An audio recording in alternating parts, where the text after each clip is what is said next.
Eddie Trunk's taking some well-deserved time off. Lucky for you, we record every show. Listen back and pick out the absolute best of Trunk Nation. Best conversations, best guests, and best callers. This is the best of Trunk Nation on Sirius XM's Faction Talk. What's up, everybody? It's Eddie Trunk, and welcome to the best of Trunk Nation on this Monday. I am in best of mode because I am headed to the Monsters of Rock cruise, getting on board probably as you're hearing this, as a matter of fact. So no live show today. Always a big, busy setup day, first day of a cruise. But if things go according to plan, I'll be live with you from the ship tomorrow through Friday with a bunch of cool guests and a live audience, as usual, starting at 3 o'clock Eastern. So don't miss any shows live starting tomorrow, 3 Eastern, right here on Faction Talk 103. Often I am asked to go back into the archives of this show when we do best ofs, and we did exactly that on this Monday. And I have 3 interviews for you from the early years of Trunk Nation, going back almost 10 years for this particular show, with all artists who sadly have passed away. We're going to get started with Jack Russell, of course, lead singer of Great White. And this is somewhat timely because there is a celebration of life for Jack Russell coming up on the 25th of March at the Whiskey in LA. So we'll hear from Jack when he was on with me almost 8-9 years ago at this point. Second, we'll bring you an interview with Taylor Hawkins. Obviously, Taylor's still being celebrated. There were those 2 big tribute shows. Taylor was calling in about his solo album at the time. And lastly, we'll finish up with the late lead singer of Linkin Park, Chester Bennington. I remember Chester coming into the studio. He joined me for only about 15-20 minutes. At that time, Linkin Park had made a song that was very commercial and not really a rock song. He was really cool to talk about it, though, and it was the one time I interviewed him, and I'll bring you that a little later on in this special show. Started with the voice of Great White, Jack Russell, on this Best of Trunk Nation. Now, our first guest of the week is an old friend who has, well, to say the man's been through a lot would be a bit of an understatement, but the good news is he has come out the other side sounding great on a brand new album called He Saw It Coming from Great White, Jack Russell, and I guess it's Jack Russell's Great White, Jack Russell. I don't want to get you in trouble, Jack. Am I saying the name right? Jack Russell's Great White. That's the legal name. So wait, so you're Jack Russell from Jack Russell's Great White? That's correct. That's correct. So if I just called you Jack Russell from Great White, I could have gotten you in trouble. Well, no, you'd have gotten in trouble. Oh, I would get in trouble? or at least threatened, you know what I mean? Really? They're lawyers nonstop. Anytime somebody, like if a gig, you know, like if they advertise the wrong way, it's like they immediately get a phone call. You're going to get sued if you don't, you know, it's really weird. Oh, man, wait until I see Kendall again. I'll give him a piece of my mind if he tries to come after me. I'm just trying to help here. I want to make sure I got the parameters down. How are you, man? Yeah. You doing all right? I'm fantastic. Yeah, I'm fantastic, man. I haven't been this good in years. I've been sober almost a year and a half. Congrats. You know, and, thank you. This is the one for good, man, because I was in a coma for 5 days the last time I drank, and I woke up, and the doctor told me in no uncertain terms that if I did it again, my liver would shut down completely. Whoa. Now, let's backtrack a second. You went into a coma from drinking how long ago? This was about a year and a half ago. Wow. I was out. I actually met Don Dock, and he was coming down to see me, and met at the Cheesecake Factory, and which is right behind my boat. And you know, I was sitting there. I'd already drank a bunch, and I was drinking all week. And I went up there and I pounded like 10 of these giant Mai Tais in like 20 minutes. And by the time Don got there, I was already 7 sheets to the wind. So wait a minute. Let's get this straight. Don Dokken put you in a coma at the Cheesecake Factory. No. He was just there. We were having some fun for a while till I started falling off the bar stool. And the bartender, who's a friend of mine, said, "Look, dude, you got to go home, or they're gonna call the cops on you." Which ended up saving my life. So Dawn brought me home, back to my boat. My wife put me to bed. The next morning, she couldn't wake me up.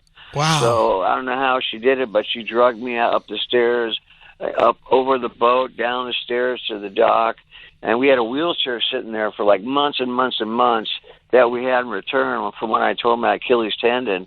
And luckily it was there, so she got me up the car, took me in the emergency room. They stuck me right in ICU, and they told my wife, "You better start getting the affairs together because I don't think he's going to make it through." Oh, my God.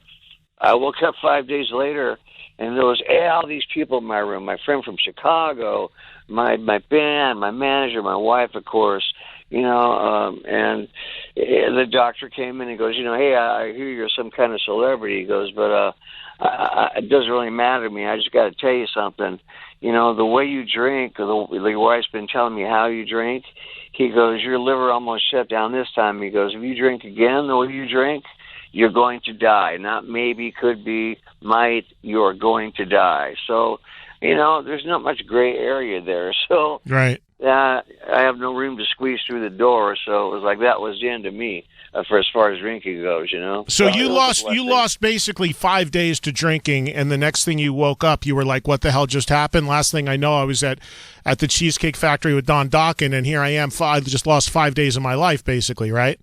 Yeah, exactly. So, it was to me, I thought of my friend Janie, which, at the time, that should have been enough to shake me up and sober me up, but it wasn't. Right. Well, yeah, as you know, last interview, yeah. One of the last interviews Janie ever did was on that metal show, and we thought he was fine, and we spent time with him, and we a lot of people have said to me ever since he passed away, "Hey, you were with him like a few weeks before he died. Did you notice anything?" And I'll tell you, I didn't know Janie that well. I know you did, Jack, but I didn't, and I had only met him a few times prior to that, and to my experience that day, he was great. He was lucid. He was together. He wasn't drunk. And were you on with him that day? I don't remember. No, I wasn't. Okay, I wasn't. I was on a different show, but you saw it. The show, of course. Right. Oh yeah, I watched all your shows, man. They were great. Well, thanks. You're like the Wizard of Oz. Or you like the guy in Pawn Stars when it comes to rock, you know what I mean? He can ask you any question, you know the answer to it. It's amazing. Well, I don't know about that, but I do my best. But anyway, back to your story, because, okay, so prior to all of this, you also had one of the last times I spoke to you, you had broken your back or something, right? You slipped in a shower or something like that? Oh, I fell in my house drunk, and I shattered my pelvis. I had broken my back before. Actually every vertebrae in my back has a compression fracture. They're all healed, but it's just I'm 4.5 inches shorter than I was. Oh my God! I was 5'10.5". I'm now 5'6". It is the most, and it's all on my back, which is it's horrible. Pretty soon I'll be Ronnie James Dio, no offense, rest in peace, Yeah, my gosh. So, it's just part of all the things I've done to myself. Well, I have degenerative disc disease, and that runs in the family, so I figure by the time I'm 60, I'll be like, I'll look like I'm from the Wizard of Oz, the Munchkins, but, as long as the voice still works, You might be able to get a gig on Game of Thrones or something, I always figured I was God's court jester anyway, you know what I mean? You bring up a couple interesting points there, Jack, and your story is incredible when people go through the highs and lows of your life, no pun intended, but you know what I'm saying. No, exactly. Sure. Do you have a book in you? Have you thought about writing a book? Yeah, I'm just actually waiting for the right writer. I've got all these stories put together, but I'm still, I'm still remembering stuff and still putting it down. What I'd like to do is get friends on the phone or in person, and I start telling them stories, because then all this other stuff flashes back while I got a recorder on. It's so much easier than sitting there trying to write it. And it's going to go back to my childhood, because when I was five years old, I wanted to be an archaeologist. I don't know if I ever told you. And this is where the title came from. And on my 6th birthday, my parents bought me the Beatles' Help album. And I put it on my little record player, and all of a sudden it was as if the skies opened up and I was imparted this message, that I was going to be a rock star. I just knew it. It was a lot of information for a 6-year-old kid, as you can imagine. Sure. I didn't understand it, but I just knew my destiny. So, things just started to happen. We moved. I met this guitar player behind me. We started a band, and eventually I met Kendall. When I was 17, we started a band which became Dante Fox and became Great White, and you know the rest of the story. So it's just, I mean, it's really weird when I look back on my life. I mean, I was in jail for a shooting at the age of 18 years old in a drug robbery where I blacked out on PCP and ended up shooting through a door. The bullet hit a St. Christopher medallion on the maid's neck and ricocheted into her shoulder, saving her life and mine. I got 8 years in court, and due to a bunch of clerical mistakes, I got out in 11 months. Wow. You know, it's like I was destined to do what I do. Nothing was going to stop that from happening, which is really bizarre. You know what I mean? And that was why my parole report was on the inner sleeve of the very first album, the self-titled Great White album on EMI. Mm-hmm. And part of the parole report said, you know, his ambition is to cut an album. You know, the psychiatrist said, like it was a total joke. I felt like sending him a copy, you know. It's amazing, you know, and you were also, for people that don't know, you were in the earliest days of Guns N' Roses because you guys shared the same management in the early days, right? Absolutely, absolutely. Yeah, I mean, me and Steven Adler used to hang out all the time, and Duff and Izzy. We actually had a band together called the Industrial Glue Sniffers, and we'd go out and play shows in town, and it was great fun, you know. I mean, that's where we got Wasted Rock Ranger from. I was hanging down at Rumbo listening to some of their mixes, and Duff goes, "Dude, I got a song I want to hear. It's totally the story of your life." And it was by a band called Porky and the Answers. And he played it, and I was like, oh, I got to record this. So that's where that came from, for those of you that know the song. Amazing. And, you know, I noticed looking through the new record, and we're going to talk more about the new record in a second, the new album from Jack Russell's Great White is called He Saw It Coming. You mentioned, there's two people that you mention in this in the credits of the album jacket that I wanted to mention, say something about. You put a line in the thank yous to Steven Tyler, and it says, "To Steven Tyler for always calling me at the right time." I'm assuming that's Steven Tyler of Aerosmith? Yeah, absolutely. What is your relationship with him? Well, you know, it's really weird. That was another thing I put out to the universe when I was a kid. I used to pretend I was his friend and talk to him on the phone while I was listening to Toys in the Attic on the headphones. And then one day I was. Yeah, I got connected with him years ago through a guy named Bob Timmons, rest in peace, who did a lot of work with, you know, a lot of sober work with people, and he used to go out with Aerosmith and help keep Steven on the right track. And, you know, I got in touch with Steven through there, and the first time I got sober, he called me up and was, you know, just kind of rooting me on and, you know, checking up on me. And the last time, well, actually, after I shattered my pelvis, he called me in the hospital, and he was like, "Jack, what the hell are you doing?" Mm-hmm. You know, he goes, you know, and, you know, just basically chastised me, you know. And he's always been there at the right time, you know what I mean? It's like, he's a real caring dude, and, you know, his sponsor is my grand sponsor. Okay. So his sponsor is my sponsor, but I usually hang out with the grand sponsor. But, yeah, he's a really great guy, man, and, you know, I remember one time he was out in Palm Desert where I used to live, and he was going to this Sunday meeting. So I went there too, and I remember he was sitting in it was a movie theater. He was sitting in like a row by himself. So I walked up the row. I sit right next to him, and he's just sitting there, and all of a sudden he looks over and he does a double take. He goes, "What are you doing here?" I go, "That's the question I was going to ask you." He was in Betty Ford for a while. It was great. Yeah, he's one of the all-time greatest, without needless to say.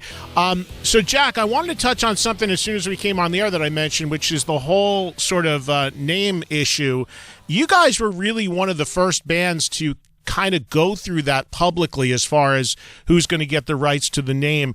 And I think it's kind of interesting the way you resolved it in terms of you are Jack Russell's Great White, the other band is just Great White.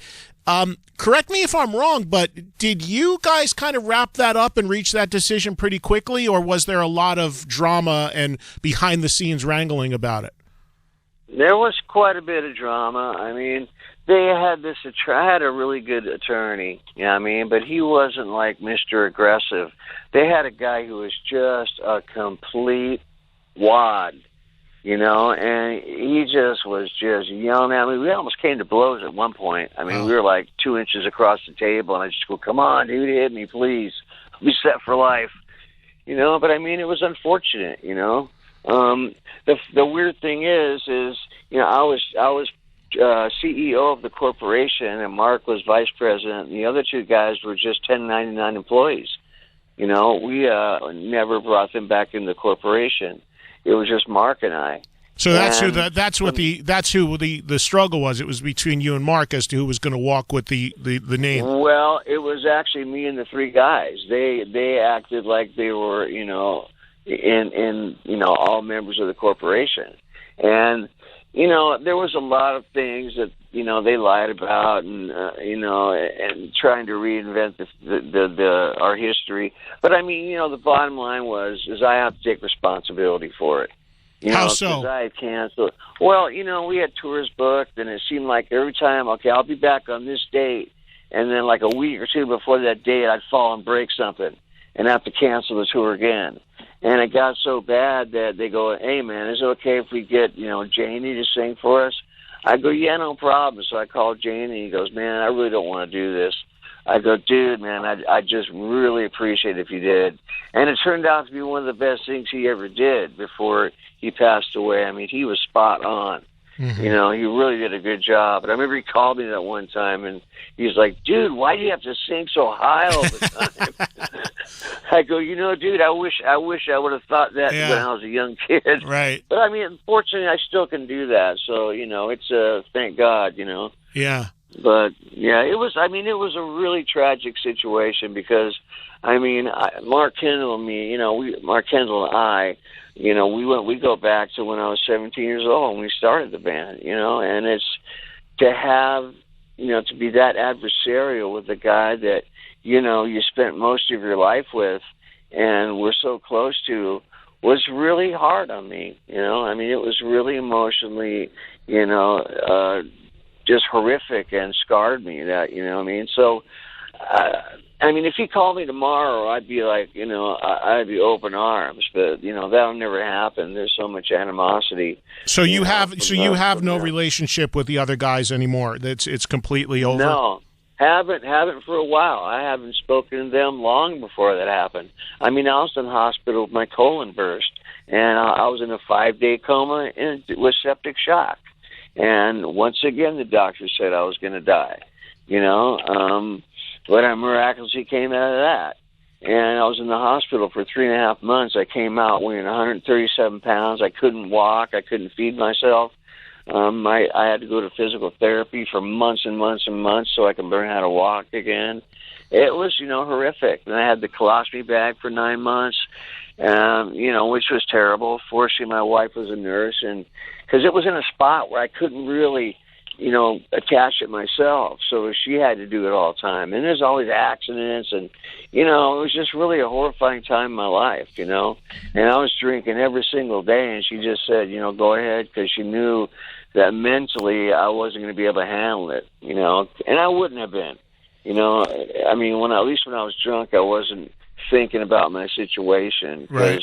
I mean, I did an interview one time with this guy that had one since birth, and I just said, "Dude, I don't know how I have my hat and my heart goes out to you, because I don't know how you do it." He goes, Yeah. "Well, you know, that's all I've ever known." Yeah, you know, I bring up the name thing because you guys had it and resolved it, and so many bands go through that. You know, Queensryche went through it. L.A. Guns had 3 different versions for a while. Rat, most notoriously recently, Rat in the last year to 2 years, it's just been unbelievable where Blotzer took it, and now the other guys seem to have it back. And I mean, there's really no word on that yet, you know, from what I understand. Well, the only word that I know, and you know, Right. I don't take sides in all of this, but Bobby got a little crazy a few weeks ago with me about it, because the only word I know is that the other guys have now announced shows on major festivals, and also they just took back the social media. The Twitter is now the Piercy DiMartini band. So any dummy looking from it from the outside would say, at least at this point, it is certainly swinging in that direction. But I'm not a lawyer. I don't get involved in this. I can only report what I see at the time. And it's so contentious, and so many of these, and I understand why it's so contentious, whether it be for you guys or Rat or LA Guns or whatever, because at the end of the day, it's all about who owns the name. We have bands out there that have no original members that are still doing okay because they own the name. And what's interesting, and the brand, and what's interesting about, I always thought, was about the way you guys resolved this, whether it was contentious or not, is that in some way, shape, or form, you both have a variation of the name. Like on the cover of your new record, it is the Great White logo. So it's interesting how you settled all that. Well, it was funny because that was my idea from the get-go, but we finally had to, go through all this stuff, and they finally said, you know what, we'll agree to you be Jack Russell's Great White. And I said, you know what, that's fine. Sure, I could have fought it all the way, and you never know what's going to happen in a jury trial. You just don't know the way it's going to swing. They might look at me and go, God, what a jerk, and not even take into consideration that, I was the one who asked Mark to start a band. I was the president of the corporation, but here I am keeping these guys from making a living, and, it was a coin toss, and I didn't want to risk that. My old manager once told me, he said, if I could take 5 monkeys and put them on stage, and if I had the brand, I could still make money. And I'm like, there's no way Great White could go on without me. Give me a break, or Kendall, And he goes, I tell you, and he proved me wrong. So have you kept tabs? Have you kept tabs, Jack, on what the other guys have done? They've done a couple records. They've been out there a lot. Have you? No, I really don't pay attention to it. I know they watch everything I do, and I don't really care. It has nothing to do with me and what I'm doing, so I'm not going to spend my time, worried about what they're doing. I need to concentrate on what I'm doing. I wish them the best, and, there's room for both bands, as we've already proven, so, God bless them, and, they're just trying to make a living, and, I don't think it goes both ways, but, I'd rather take the high road. I don't hold any grudges, I'll readily admit. At the first I was like, all those guys, blah, blah, blah, blah, blah, but after, as the years went by and, I got sober, I started really thinking about it and doing some soul searching. I said, you know what, Jack, if it was the other way around, you'd have fired you too. Yeah, they never fired me. They just didn't call me. Right. I'm in the hospital with, almost dying, and I didn't even get a phone call. And my wife never got a phone call. How's Jack? It was like, Michael Lardy was in a dressing room at Jane Lane's memorial, and I had a mutual friend that was in the dressing room, and, whether this is true or not, I can't say, but, I have I don't know reason why he would tell me otherwise. He said that Michael had told him, why doesn't that guy just die already? And that just killed me. Well, not literally. But, it was just heartbreaking, and just to hear that hate and animosity from people that, you've spent most of your life with. Is there a side of you that you mentioned, and I think it's very admirable. You said you take a lot of responsibility for this yourself now that you have a clear head. But is there a side of you that, you've come so close to death a couple of times and all that? Is there any side of you that, as the years go on, even if you don't play with them again, would you like to reconcile with them again in some way? Would you like to, you mentioned your history with Mark, would you like to be able to even just have a relationship with him? Or is that too far gone? I would love to do that I would love to do that with Mark, but, the other guys, I have no interest in that. But, Mark and I have, we were everywhere together. He lives in my house, we rehearsed at my house. I remember one time my dad asked him to mow the lawn, and we had this Lycandra, which I don't know most people even know anymore, but it was really beautiful grass, but it was really hard to upkeep, And my dad asked him to mow the lawn. He set the mower totally low and shaved off all the top of the grass. You know what I mean? He almost killed the front lawn. Needless to say, my dad never asked him again. I think that was done purposely. Yeah, that's a good way to get out of cutting the lawn. Absolutely. So, Jack, congrats on the record. You know, we spent a good portion of this interview talking about all this adversity and health issues you've had, but what's most amazing is you still sound like Jack Russell. Somebody listening to this would say, oh, my God, the guy must sound like he's croaking on a record right now, but you still got the pipes, man. No matter what happens to you, that voice is still there. You know, I'm just so blessed, you know, to still be able to sing. You know, I've like I said, I've always known that this is my destiny, and I just figured I really, you know, I have to thank God, and I believe there's a reason that I'm still allowed to do this, because, you know, basically my voice is on loan, you know, just like my life. Yeah. You know, so, you know, I've really come to terms with, you know, how close I've come to losing it, and, you know, I'm not going to push the envelope anymore. I'm really respectful, you know, of what I do to my body now, and, you know, what's left of it. So, you know, yeah, I'm singing better than ever. I really am. Can you still do everything that you once did vocally? You talked about, you know, Janie telling you sang up so high, and you kind of painted yourself in a corner back in the day when you did those early records. But are you at a point where you can still go and sing those old songs in the same key the way they were recorded? You know, we tuned down a half step just because it's a little easier, but it's not noticeable. You know, I mean, everybody's tuned down a half step. Some people told me that tuned down a full step. Yeah. I mean, I'm like, wow, that, you know, and some people tune down a full step and then still sing in a lower key. It's like really weird, you know. But no, I still have all my highs. It's just, you know, I don't have the stamina of a 25-year-old kid to where I can sing, you know, that high all the time, you know. Right. So, I mean, it's a skosh lower than it was, but, I mean, it still sounds like the song, you know.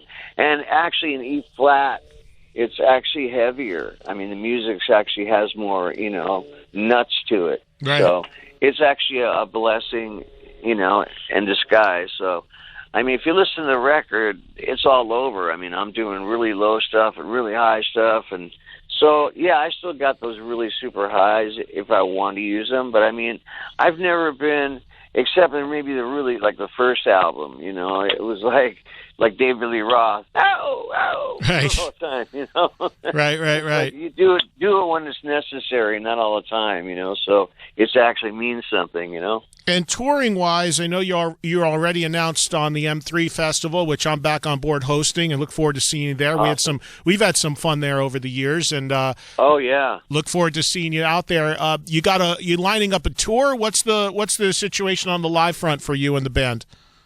Yeah, we're lining up a tour. Our agent's hard at it. We've got a lot of shows that we haven't put out there yet, because we have, you know, the contracts haven't been signed. We don't want to put anything out there that's not confirmed. So, you know, the schedule might look light right now, but it's going to fill up. I have no concern about that. So, you know, we're anticipating a really, really good summer, a really good year, and you know, like I said, I'm singing really good. My band's really tight, and they're just excellent musicians, and everything sounds like exactly like it's supposed to be. You know, we play everything just like the record. I told my guitarists I want everything note for note, and, you know, because I don't want people hearing a different solo. And Tony as well, because they switch off leads, you know what I mean? Right, Tony Montana, yes, he's part of your band as well. Jack, one other thing before I let you go, man, and I wanted to ask you about this, and I didn't realize that it's been this much time already, but coming up next month will be the 14th anniversary, the 14th year of the tragic death of all those great rock fans, and of course one of your band members, Ty Longley, as well, with the station fire. And I know that over the years you've done the best you can to help raise some funds and do some things for that, for some of those people. There's still a lot of raw feelings, as you would imagine. There's still a lot of emotion. It's all very understandable. Tell me how you're feeling now as we come up really just about a year away from 15 years since that tragic night. And do you have anything planned or any sort of stuff that you're still going to do on a charitable level? at one point they just said, the new regime or whatever, they said, we don't want any help from you. They just turned their back on us. So, I plan on still donating to Shriners and things like that. I never forget about it. I mean, I lost a lot of friends. I mean, people that were there that I didn't even know. A friend of mine flew in from Sacramento, of all places. I mean, why would you fly across the country for a little dinky show?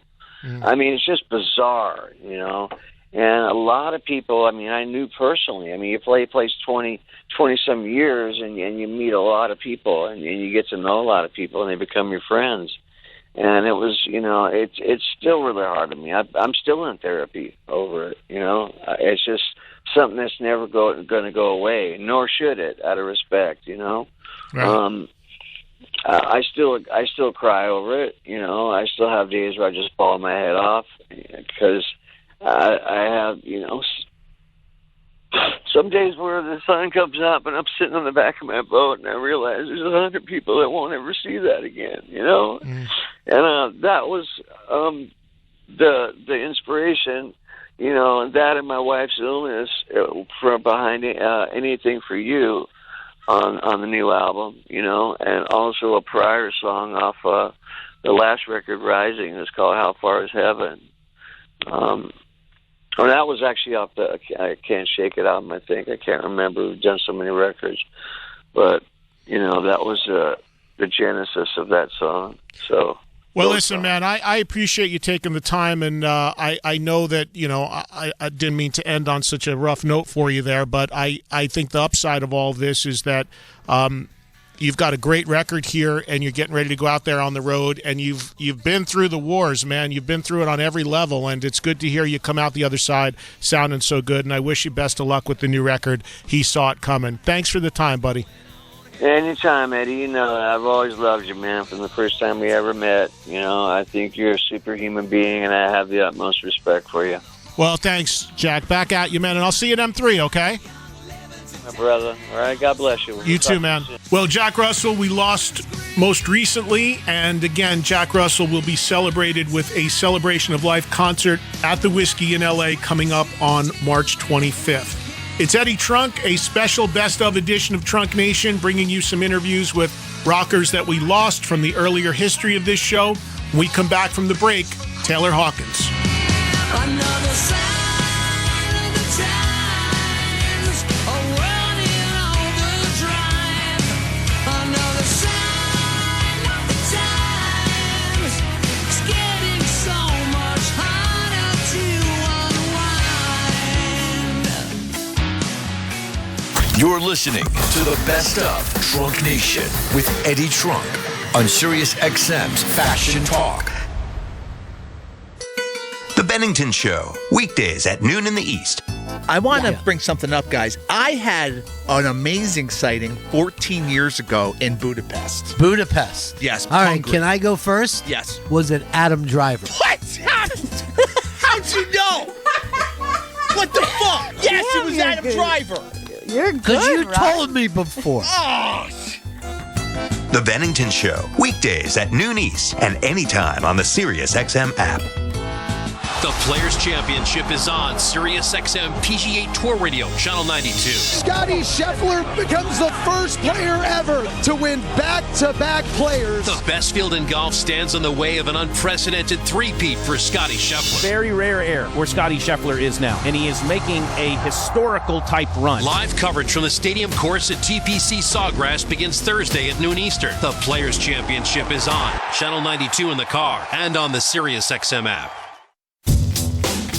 At Skechers, we put the S in comfort.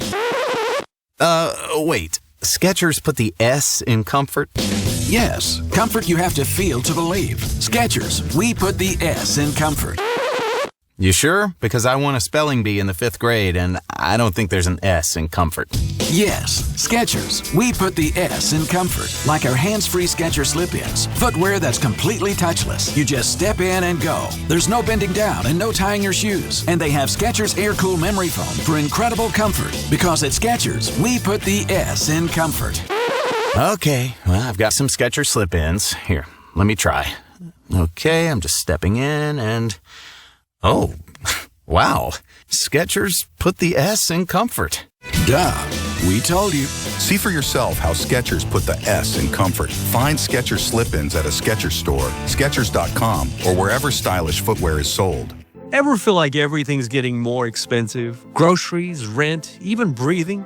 And let's not forget car insurance. It just keeps creeping up. But here's the thing. Insurify makes one part of life easier. It's an insurance comparison site that finds real-time quotes from dozens of top insurers. Insurance companies compete for your business, driving prices down. It's like having a friend who knows all the best deals, but without the smug grin. You could save as much as $1,025 a year, and you might even cut your bill in half. The best part? It's all online. No phone calls, no spam, no nonsense. You could be covered in as little as 10 minutes.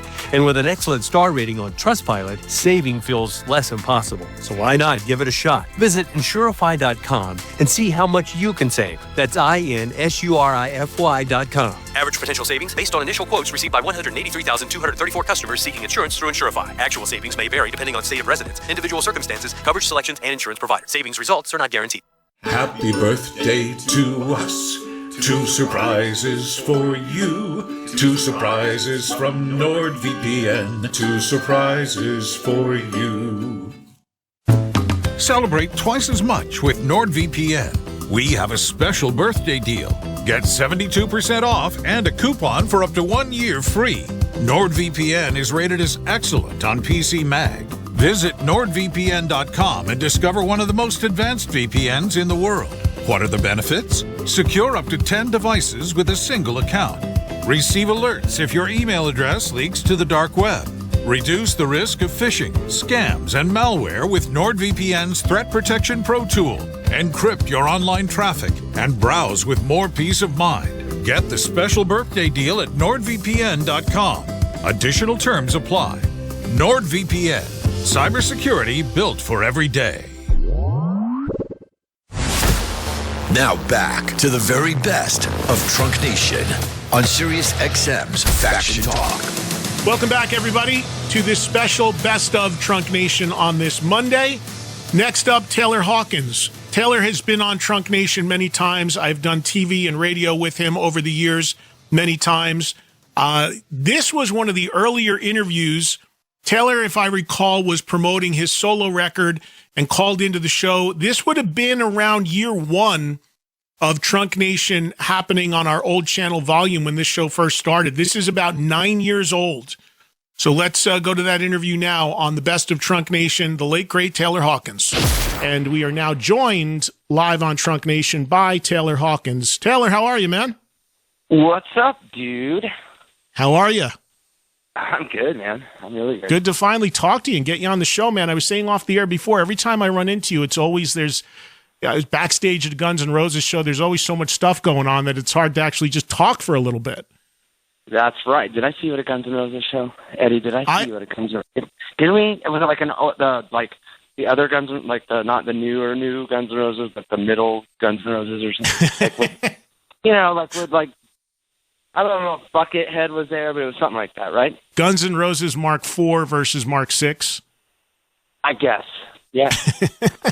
Well, hey, man, dude, I've been watching Axl. We actually did that first. Me and Dave went out when he did that first show with Dave's chair of rock.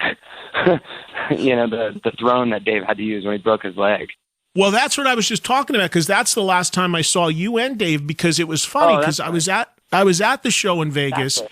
And I was sitting on the side parallel to the stage, and I couldn't see the seat straight on, but I'm like, somebody should have called Dave and gotten his chair. And then after the show, I went backstage to see Axl. As soon as I pulled the curtain, you and Dave were there, and I was like, holy shit, it actually was your chair. He just laughed. He goes, I just brought it in. Yeah. Dave called me that day. No, someone got a hold of me. I don't know who it was from. And there's hey, Axl Rose is, I think it might have been my drum tech because he's worked for Guns N' Roses a couple times when we're not touring. I think it might have been him. I can't remember exactly. And they're like, Axl wants Dave's chair. He broke his leg. And I'm like, what?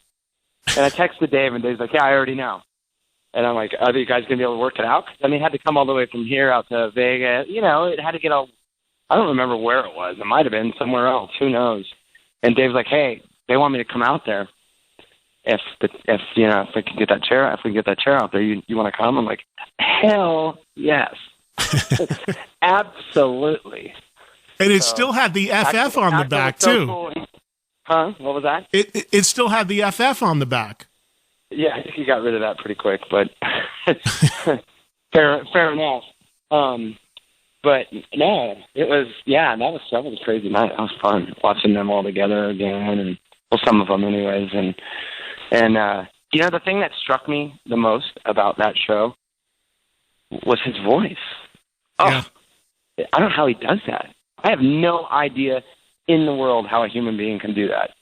And he does 3-hour shows. I don't get it. I think the sitting down, I think he's probably running around a little bit more again now, but I think, he started running around so much later on. Early Guns N' Roses, I remember seeing the videos and like that live at the Rainbow or the Roxy or the Ritz. Remember that? The Ritz. I was there. Yeah, of course you were, Eddie. I wouldn't expect any less. But he didn't run around as much then. And his voice was he could really hold on to the notes, And then later on when he started wearing the catcher's outfits and all that shit, I remember I went to one of those shows. Soundgarden was opening. And it was Soundgarden and then 3 fucking hours. And then finally Guns N' Roses. He was tired by the end. And it was right. And he was running around so much. But I feel like when he sat down in that chair, it I don't know, man. It was amazing. And then I watched a bunch of the footage from all the Dodger Stadium stuff, and then I watched some of the AC/DC. And, you got to give it to that guy, man. I mean, people already give it to him. He's Axl Rose. But, his voice, it's insane. It's not even human. It really is. I agree. Taylor, I agree with you 100%, and I agree. I said exactly what you just said after I saw him, because going into that tour, a lot of people were like, well, I don't think Axl can sing anymore, like that stuff. And he is the guy that's come out of this where everybody's like, holy shit, he's singing better than ever. And I agree totally. He's completely saved his entire what people thought of him. Up until 2 years ago, it was he's got this weird Guns N' Roses. No offense to those guys. They're all great players and all that, but it's not really Guns N' Roses, and he's got these cornrows, and he might not be singing so great. He's completely reignited his respect or whatever as a singer and a musician. And he's going on time. And he's going on time. I just think he got it. I just think at some point, whatever it was, I don't know the guy. I've only met him a couple times. First time I met him, he was like, well, how did it feel to be the drummer for the greatest alternative rock drummer of all time? I'm like, well, it sucks sometimes, bro, especially when guys like you say that. And then I met him a couple other times, but not really. I don't know him. He wouldn't know me from Adam, but he's really brought it back. He really has. And, he's just got the talent. He really does. He has the talent, and he has the charisma, He can just, it's like freaking, the greats from Argent and Perry Farrell and those guys who just, they can just look at someone in the crowd and it's sends a shiver down your spine, you know what I mean? Whatever that I think there's a few guys. I mean, you think of a guy, for me, I look at a guy like Steven Tyler, who is 70, and who still can move and front and sing circles around anybody. There's those guys out there that are like the freaks of nature. Glenn Hughes, another one who's late 60s. I mean, he can still sing around anybody. He can still sing higher than freaking King Diamond. It's crazy, I know. It's bizarre. That's a gift from God. That's old Satan or whoever. That's a gift from something. That's a God-given gift. But I also think I've heard Axl warms up a lot. Yeah. And I my buddy plays with Sebastian Bach, and he goes, that guy, is as much of a wild man and all that as you think he is and all that. That guy doesn't drink before shows, doesn't smoke weed before shows. He does his vocal warm-ups. he may be hungover, but whatever. But he takes that show really seriously. He takes his throat really seriously. Because I've done my little bit of drumming and singing on the road, like and as the lead singer, just short little like week-long hardcore runs over in Europe and stuff. And you wake up every morning just going, God, do I have it today? Is it there? And you're always scratching from the night before. If you did an hour show or an hour and a half show, and Axel's out there doing 3-hour shows. Dave does too. I don't get it. Crazy. Who are you buddies? Who are you buddies with? Who are you friends with in Box Band? Brent. Oh, Brent Woods? Yeah, Brent Woods, yeah. Oh, yeah. Well, he's a mutual friend. He's a good buddy of mine as well. Yeah, Brent said the same. Yeah, he does a great job in there. He's a survivor, man, that guy, Brent. He really is. He tells me a great story of his band. They put their album out, whatever, I forget what they were called. And Wild Side. Yeah, whatever, yeah. Wild, they were just a Hollywood, metal band or whatever that they all kind of seen its day a little bit. And I think his album came out like 2 weeks before Nevermind or something. It did. It was all great, and all the record company, they knew all the secretaries there, and they all went to lunch all the time. Killer, you guys are going to go on tour with Rat and all this. It's going to be amazing. And then like Nevermind came out, and he said within 2 weeks, no one would answer his phone. Yeah. The fucking record. And then he was on tour, and he said one of the A&R are the guys that pick you up, especially back in those days. I don't know if they do it so much anymore, but to go suck the fucking program director's dick and get your song on the radio. And he said he got picked up, and the guy was just like, all right, let's go. And they were like, I don't know, they were like maybe opening up for frickin' whoever, Warrant or whatever. And Brent just looked at the record company kind of radio guy and said, am I wasting my time right now? And the guy just said, yep, you fucking sure are, bud. You sure are. This is over. Just so you know. And Brent went right back and started working on TV music and really made, as a survivor. And now all these 80s cats like Sebastian, with all the 70s guys kind of going by the wayside and getting too old or whatever, 80s rock is going to be the new classic rock, at least to go see live, Oh, yeah. And the cool thing for Brent is that he was the last, that band, because he told me that at least the label didn't know what was coming down the pike, because they were one of the last bands to get like a really big advance and get a big record deal. So even though the record went nowhere, they all got to put some money in their pockets, even though it all tanked. I think he went and bought some recording gear. I think that's exactly what he did. He's smart. He's a smart. He's a great player too. He's much more than just an 80s style guitar player. He's got all of it. He really does. Randy Rhoads was his guitar teacher when he was a kid. Yeah, I know. He's a good guy. I got to do. Brent, I'm Brent, Taylor, I just realized I got to do a break here, but of course I want to talk to you about your record. This is what we talked about. I'll talk about all kinds of stuff with you, but I want to talk about your record, obviously, as well. 5 hours, couldn't we? Go ahead, do your thing, though. Well, we got plenty of time, so as long as you're cool, let me just do this break, and we'll come back and we'll keep getting into it. And I want to talk about your debut solo record as well. Eddie Trunk here, and joining me, Taylor Hawkins, and we are having a great conversation already about all sorts of stuff. We could get into some dangerous rock geek territory here, but Taylor does have a new record that we need to talk about. What's that? We could lose a lot. We could lose a lot of listeners really quickly. Dude, you got to come in. I did this show from LA a few weeks ago, but when the schedules sync up, you just got to come in and sit in the whole show, because we haven't even talked about Rush yet. Oh, I know. Trust me. Didn't you guys just do 20? Did you just do 2112, or is that what they just put out what you did from the Rock and Roll Hall of Fame? No. We did a sort of a reworking of the intro for 2112. We tried. We had 2 days in the studio booked, and it was me and Dave and Nick Raskolnick, the producer. He's good friends with the Rush guys, and he's done a couple of Rush records, and he did a couple of our records. He did One by One and another one. I forget what the other one was called, but he's a bass player as well. So, and he's the guy who we did the thing on the Rock and Roll Hall of Fame with. He was a bass player, he's a friend of ours. And so we went in, we had 2 days at the Foo Fighters 606 studios. And so for the first day, we really just tried to record 2112, the intro, like Rush does, plays it. Basically, just tried to do it again, and we were just like, well, sounds like not as good, Rush. It sounds like Rush, not as good. So we were like, oh, how can we make it like a Foo Fighters song? You know, what would we do with it if we were crazy enough to write something like that?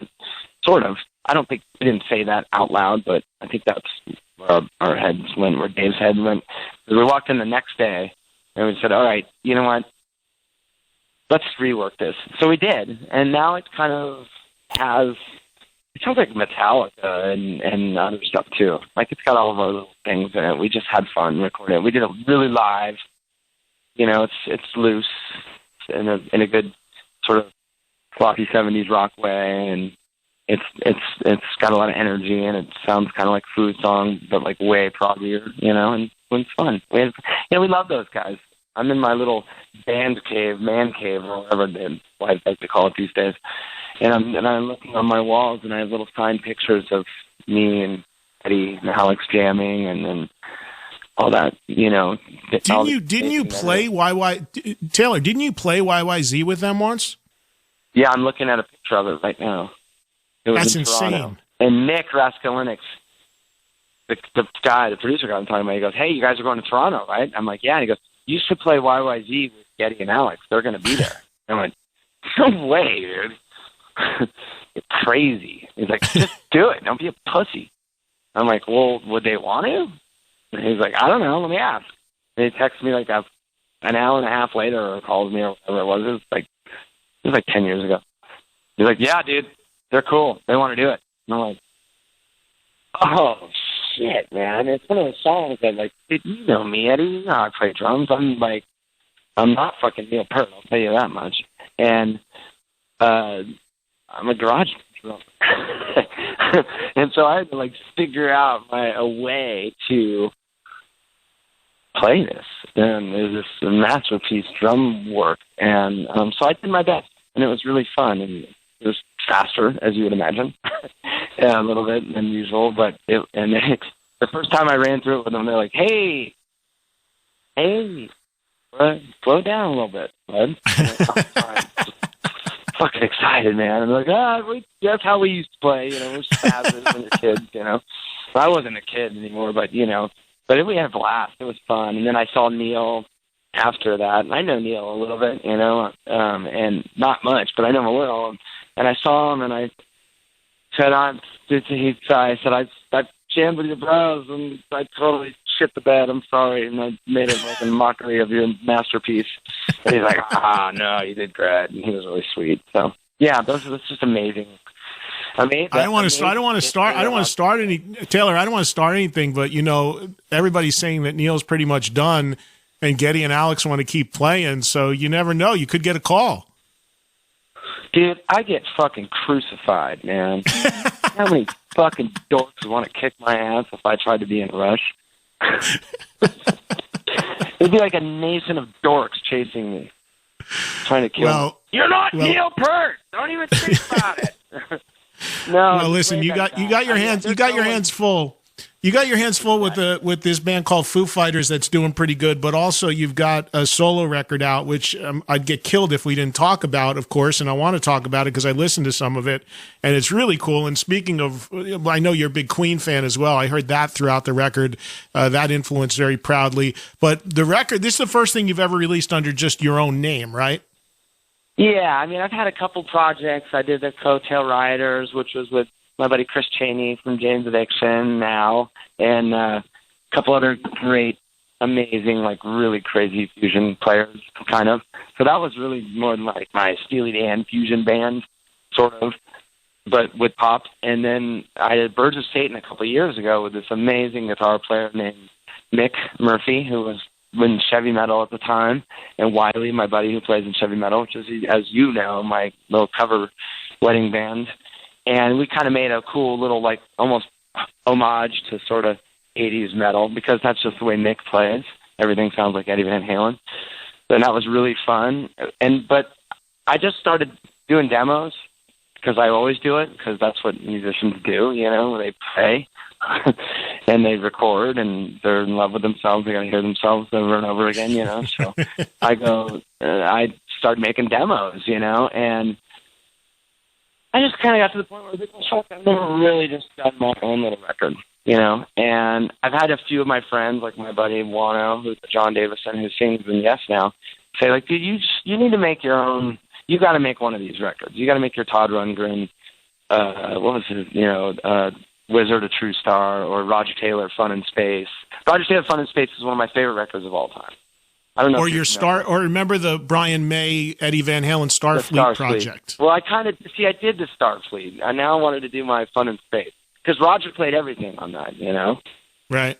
And Stuart Copeland, the Clark Kent stuff, you know. I always like to hear, like, what does it really sound like when Roger Taylor's playing every instrument? And it's pretty cool, you know. It's got its own thing, you know. So you did everything on this yourself? Yeah, I did. I did everything except for a couple bass tracks, and just because I just happened to want a friend over at the time, and just said, hey. And then my buddy Chris Chaney, who I mentioned earlier from James Dixon, he came over one day, and you know, he brought his 70s Moog synthesizer, and we just sat around all day, just for one day, just tweaking out on the thing and sticking it on pretty much every song. Just because we wanted to have synthesizers on every song. Yeah, so did really nobody... A labor of love. It really is, man. Nobody had a theremin handy by chance that you could have thrown in there? If it would have been now, it would have. I mean, I did everything really, really, really quick. Like that Range Rover Bitch, the first song, the basic track and vocal of that was done in like 2 hours off the top of my head, and it was just like something I put down really quick. And then we kind of brought it over to my little man band cave or whatever and tweaked it out a little bit and did a little. And then I love, like you said earlier, I love Queen, and I love Sweet, and I love late 70s soft rock. I love the Bee Gees. I love ABBA. I love harmonies, you know. So I love to put harmonies on stuff. If I could put harmonies on the drums, I would, you know. Well, it's a cool sounding record. It's 6 songs, and it's now. Correct me if I'm wrong. Is it initials or is the name of the album Coda? It's KOTA. Is that KOTA. With a period after each letter, or what is that? Well, yeah. Well, I'll tell you what it is. I've already told somebody. I guess it's not that bad. And that's, you know, it's not trending on the internet today. I guess I can tell you. I had a song that I didn't finish for the record because I just ran out of time. I'm going to try and finish it and just give it away as an extra track, you know, online, as people do now for free, probably in the next couple of months. It's called KOTA, KOTA, and it stands for King of the Assholes. Just I'm speaking of myself, actually.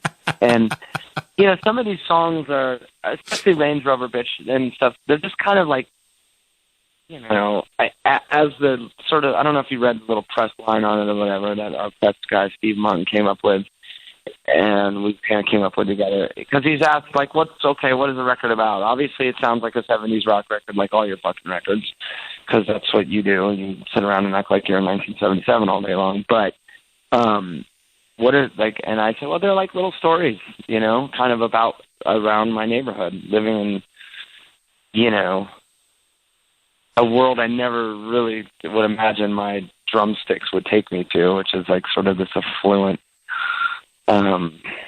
you know, LA, you know, I live way out in the sticks, out like in Calabasas, that area, you know, and there's these women that drive these Range Rovers, and they're in their yoga outfits, and they're going to, you know, spin class, and they're really determined to be the best, to have the nicest Range Rover with all the right spangles on it, and have the best body, and still look young, and you know, empowered sort of Range Rover bitches in our neighborhood, you know. It's the same neighborhood as the Kardashians live, I'll put it to you bluntly.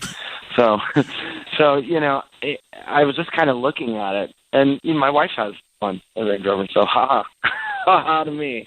Hey, I'm just Taylor, I'm gonna jump in on you 1 second because I got to do another quick break, and then we're gonna come back and finish this conversation. Okay, so just if you can hold through one more break, I got to get this in, and then we'll come back. I want to continue talking with you a little bit about the record and some other songs on it as well, and a couple other things with the few more minutes we have. So, a few more minutes here with Taylor Hawkins talking about his new debut solo record, a 6-song album called Kota, K-O-T-A, which is available now. Definitely check it out. And some interesting songs on there. We just talked about Range Rover Bitch. And Taylor, one of the ones that I loved, which is an amazing title as well, is called I've Got Some Not Being Around You to Do Today. What was the inspiration for that, man? That was our bass player, Nate Mendel, man. He said that to me about me. I was like, why don't you call me? We should be going mountain biking. You know, I thought we were going to go mountain biking together today. What happened? I go, dude, I just got some not being around you to do today. If you knew Nate Mendel, the most unmetal guy in the world. If you knew Nate Mendel, he's hilarious. So that was from him. And then I just kind of kept saying that to my kids and my wife every once in a while. You know what? I got some not being around you to do today. It really pissed my son off. He's 9 years old. So, and then I just started kind of writing a goofy little song about it. You know? But everybody can relate to that sentiment because no matter how much you love certain people in your life, everybody reaches that point where it's kind of like, I just don't need to be around you for a little bit. Yeah, got to get the hell away from you. Yeah, we all know that. That's such classic sentiment, really. Which is a musician being on the road as much as you guys are and doing all the touring that you do with Foo Fighters and stuff. I mean, even if you're brothers, everybody reaches a certain point where you just need that space. You need to get away from even your best friends for a little while because it just drives you bonkers. Oh, yeah. No, for sure. Yeah, it's definitely... Yeah, your best friends are the worst sometimes. Your best friends can be your worst enemies sometimes. And, you know, as Foo Fighters are kind of very, very, like, we've been together a long time, dude, 20 years, dude. We've been to war together, you know, together, not against each other, but together. A few times personally inside, but the camp, but always inside the camp. So we have seen so much. We've seen it. We've known each other longer than we've known our kids and our wives. Yeah. And, you know, we've seen each other at our bests and our worsts. And, you know, as long as we manage to keep it together, which I don't see why we wouldn't, really, especially now. It's our refuge is our band, really. You know, it's our refuge when we get together. It's, you know, the battered men's shelter, you know. So, like, we like get together and, like, you know, talk about, you know, just like a bunch of old ladies getting together talking about their crap, you know. Trust me. I'm there right with you, man. I get it totally. What's the future plans now? Are you going to be able to do any shows? Do you want to do live shows with your solo thing, or is Foo Fighters starting up again? What's the plan? Well, we got some tour dates. You know, that's what we got so far on the books as far as the Foo Fighters is concerned. We got a couple tour dates that, you know, they're already kind of releasing. So that's kind of as far as I know, you know. Dave Grohl's a very secretive man. So I don't really know other than that. I know we get together. I know he's always working on music. He's got his own little studio, just like we all have our own studios now. Now, Stuart Copeland says, you know, once the guys, you know, he told me, like, the Police, they, you know, by synchronicity, they were all showing up with their, like, $1 million demos, you know, their sterling $1 million demos, because they all had their own little private studios in their rich mansion out in the Surrey or whatever in England. So, you know, he's always got a lot of good little songs cataloged. So we'll see. We'll see what the future holds artistically for the Foo Fighters. I do know we have some shows. But I'll tell you what, man. You know, it's Dave calls it when he's ready to do it, and when he's ready, we all go, "Yep, let's go." It's the mothership. Well, you talked about 20 years for the Foo Fighters, and, you know, I was just thinking it's coming up on 20 years since you did the Alanis Morissette thing, and then before that, the first time I ever saw you play is I saw you play with Sash Jordan. You did? When? Yeah, I saw you play at the Cat Club in New York with Sass Jordan. I saw Sass Jordan. I'm assuming you were playing with her because it was right at the time you were. Yeah, I mean, if there's some spazzy drummer trying to sound exactly like Steve Perkins on crack, then that would have been me. And was Stevie Salas in the band with you? Stevie Salsa was in there. Hell yeah! And Tony. Yeah, I saw you guys in New York early on. Yep, that was the first time I saw you play. Was that down in the Bowery, right? Yep. Yep, I remember that gig. I absolutely remember that gig. That was the first time I'd ever been in New York City, man. New York City, man. I really felt like in the city. I was like, whoa, I'm in New York City. Yeah, she changed my life, man. Her and Stevie Salas plucked me. You know, they changed my life. You know, they really did. And I'm still in touch with them both, and I love them very much. And Sass got up and played with us up in Toronto. She got up and did Stay With Me by the Faces with the Foo Fighters. And, you know, I owe them both dearly because I was like a dipshit when they met me. I was an idiot. I didn't know anything. And Stevie Salas was such an asshole. God, he busted my balls so hard. Hey man, they're cutting me off. They're cutting me off. They're telling me I'm out of time. So unless you want to hold through another break, I'm going to let you go because we're up against. What's that? Who's cutting you off? Who's cutting you off? I got to go do another break. You want to hold one more segment? Yeah, let's get one more segment in. Taylor, my buddy. Are you there? Yeah. Is it Kota or Kota? How do we say it? I guess it's Kota. I don't know. So, I didn't really give it much thought. I was just because I've seen it with periods after each letter, and then I've seen it just spelled out, so I wasn't sure. Well, I think it's got periods after each letter on the record. All right, so that would be Kota. Yeah. Oh, maybe it is Kota. Well, it's King of the Asshole. So if it's there, you go. So that would be periods, wouldn't it? No, you don't. Yeah. Is there a title? You should do a title track on the record. There is one. I was telling you about it. There is. Oh, that's right. You did say that. Okay, because I only have certain tracks. No, that's the one I haven't completely finished yet. I just kind of fucking got stuck on the lyrics a little bit, but that's where it came from because basically the chorus is, "Am I the new king of the asshole club?" You know, because it kind of goes along with what I was writing about. You know, which was, you know, living in this crazy neighborhood and just having my drumsticks lead me to this life.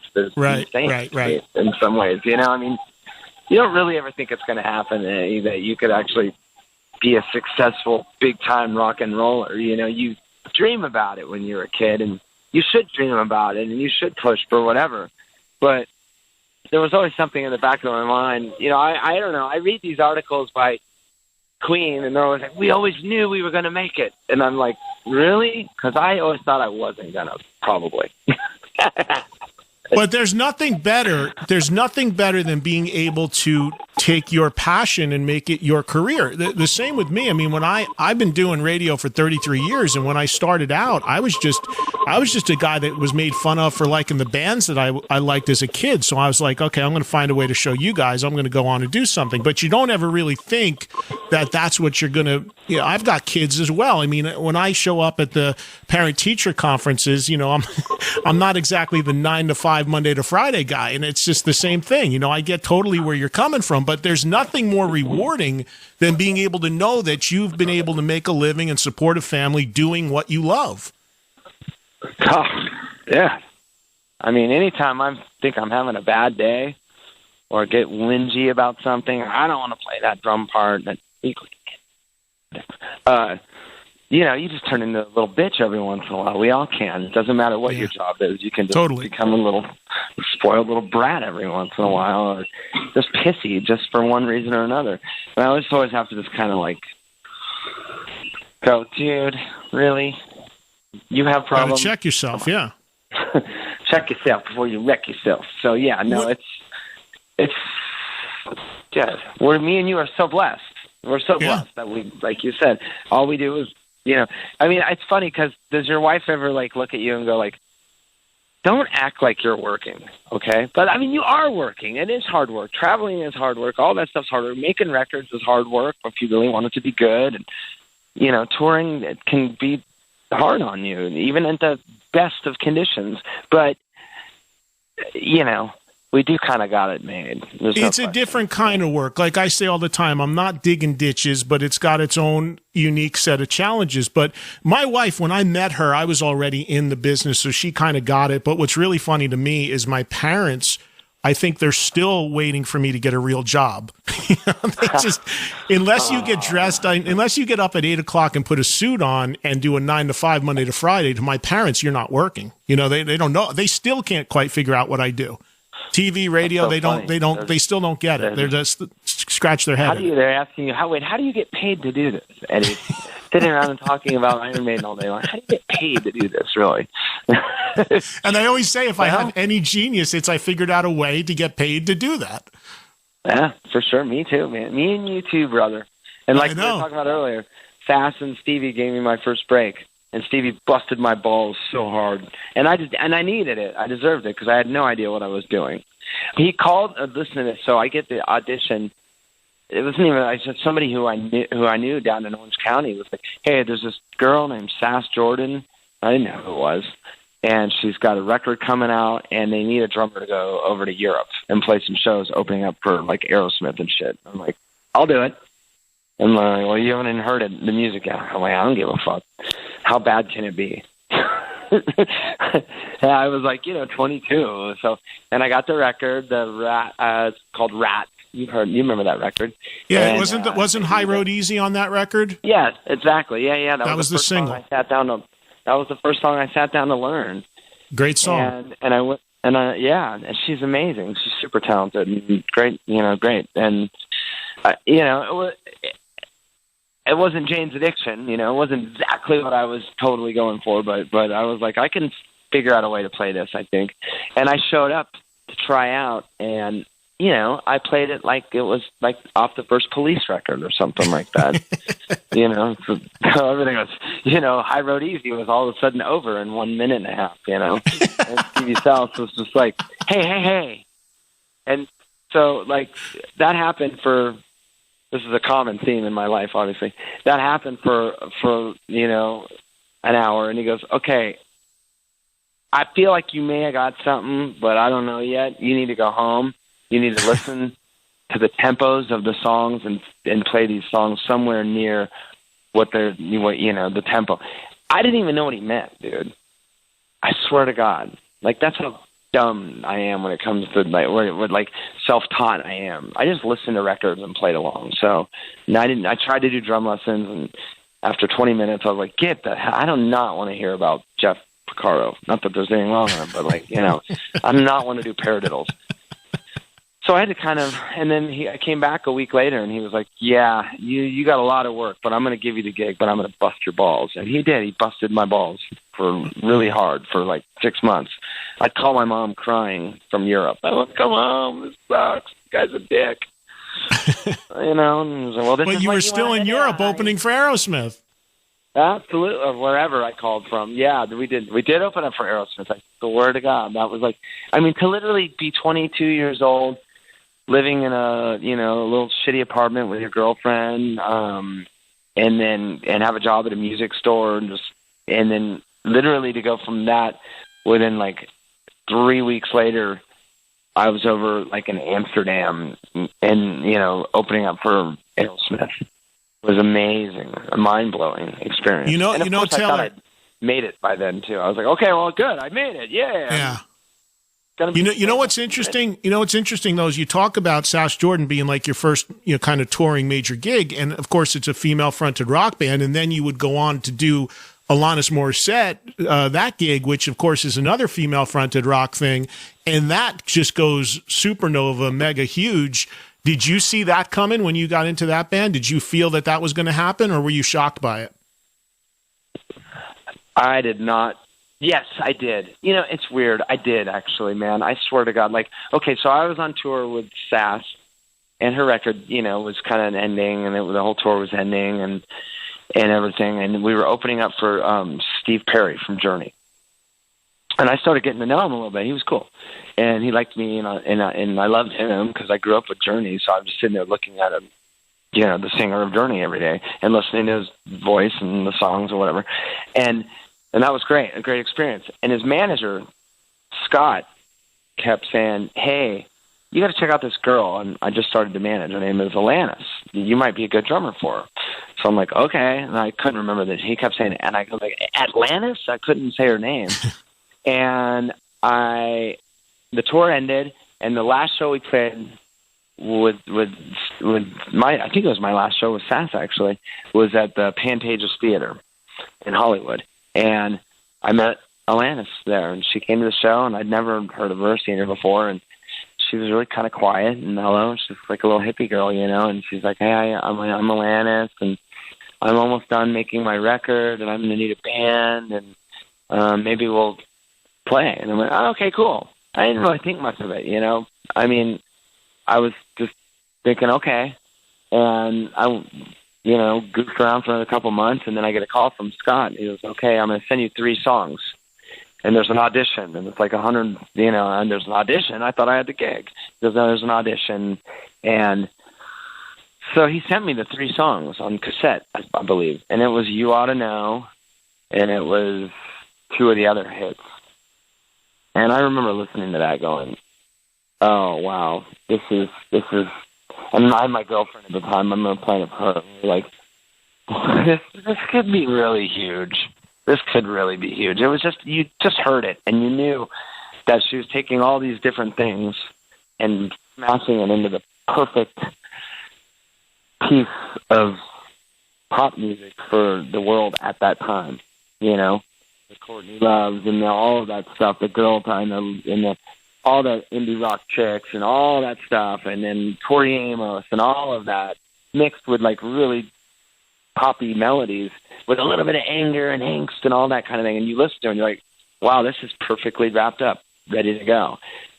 I thought it right from the get-go. I really did. I swear to God I did. And I really mean it. And dude, within 1 week of that You Ought to Know being out, it was crazy. And that was nuts. That was really something to see. I mean, just to be sort of, I wasn't, you know, I really obviously was only just sort of a paid member of a band, but we were like a little band, you know, we really were. Right. We traveled around in a van, and we crossed America in a van together, playing all the little rock clubs that were all packed to the gills, man. And it was great. And I remember being halfway through that tour, and Alanis had to fly to New York, and the tour manager who was in the van with us, he had to go with her. So me and Jesse, the guitar player, and the bass player, Chris Chaney, who is in Jane's Addiction, who I'm still friends with and make records with, we're driving, you know, through the middle of America somewhere in this van, and we had this big old shitty fucking cell phone from 1995, and we get a call on it. We're always supposed to use it for emergencies or whatever. We get a call on it, and it's Scott, the manager, and he's like, okay, guess what? MTV Awards, we're doing You Ought to Know. Chili Peppers are going to be there. We were just like, what? Really? No way. So it was amazing. It was amazing to be in the eye of a storm like that and to see something go from 0 to 100 in a second. Did having done the Alanis Morissette gig, did that have a role in Dave picking you to be in the Foo Fighters? Did that play into it at all? Well, that's how we met, because we were all touring, doing festivals over in Europe and doing all the radio shows and all the K-Rock radio shows. And I met Dave backstage at L.A. at the K-Rock Christmas weenie party, or whatever they called it. I don't remember exactly what weenie it was. Roast. You know, yeah. Weenie Roast is this weenie party. I like that. It should be called the weenie party. And I saw him, and he goes, hey, come here. And I was so in love with that first Foo Fighter record. I mean, I wore it out. And we all did in Alanis' band. We all wore that record. There was like there's a lot of good records around then, but that was one of them. That one and Jeff Buckley Grace. I just wore out those records. Mm-hmm. And I met him, and I walked away from him after talking to him for 10 minutes, and he was big spaz, kind of like me, and I walked away, and I went, wow, he's really nice, too. I mean, he should have just been a dick to me. I'm just a dumb drummer in Alanis' band, but he's really nice. And I remember thinking that, and then thinking, well, he's a really good guy, you know, as well as being like one of the most badass dudes on the planet Earth, you know, and And then we did a couple more festivals together, and me and Dave just hung out at these festivals. All of us hung out. We all hung out with Alanis. Our bands all hung out. There's a lot of other bands as well. No Doubt was really doing their thing at that time, and we'd hang out with them a lot too. And I remember getting on a plane with Alanis. I've told this story a bunch of times, but I got on a plane with Alanis to fly to Australia, and she said, "Hey, Taylor, will you come here and sit with me?" And I'm like, "Yeah, sure." And she goes, "What are you going to do when Dave Grohl asks you to join his band?" Wow. And I went, and I didn't think, I really, Eddie, I swear to God, I mean, they had a drummer, William, who was great, who seemed to really fit in with those guys well, and they had a real character about the band already. They didn't need me, I didn't think at all. And I was like, and I, like any smart musician that wants to keep his gig, I said, well, I would never leave. You know that. Of course, I got the call, and I was like, I'm out of here.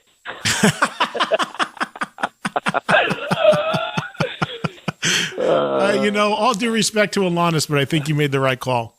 She gave me what I owe her. I owe her the world, dude. I really do. I owe Sass and I owe Alanis. I mean, I owe them the world for that. I really do. I owe Alanis so much, and she was really, really, really, really cool about how I approached her music. She really actually got off on it. I mean, the funny thing is, she got the band all together. I got picked, and then Chris Chaney got picked, and then Jesse, the guitar player, got picked, who had been in the Chili Peppers for like 2 minutes. And she just said, okay, I got to go do a bunch of promotional touring, go to the radio station and all that, and try and, hawk my record. So you guys just get it together. And we did. We just sat there with a bong and in a rehearsal room in North Hollywood and sort of reimagined her album as like the James Addiction or the Who would, And she came back and she literally walked in. She said, okay. And I said, well, we got your whole album down from beginning to end. And she just picked up a microphone and we sang and we did the entire album without stopping. Yeah, she had to be floored. She had to be floored too because she was a kid coming from Canada. But she was a kid. She couldn't have seen what was coming down the pike, especially with her history. What she did in Canada as a kid in those shows, and then all of a sudden she's everywhere, and it's just she's got this rock band, and the world's just going crazy for her. I mean, it had to be overwhelming for everybody. It's not good for a human being in the end, really. There's nothing that can prepare anybody for that.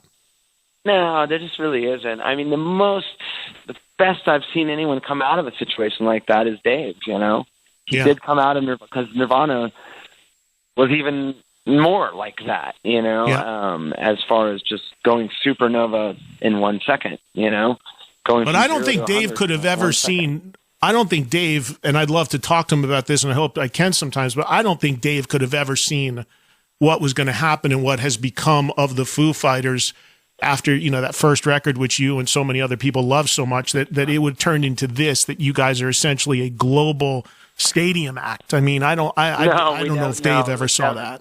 Dude, dude, when I joined the band, dude, it was the second record, and we were just like playing, theaters and big clubs, and not all of them were sold out. Everybody thinks Everlong was this huge hit, like, Scar Tissue by the Chili Peppers and those kind of stuff. It wasn't. It actually wasn't.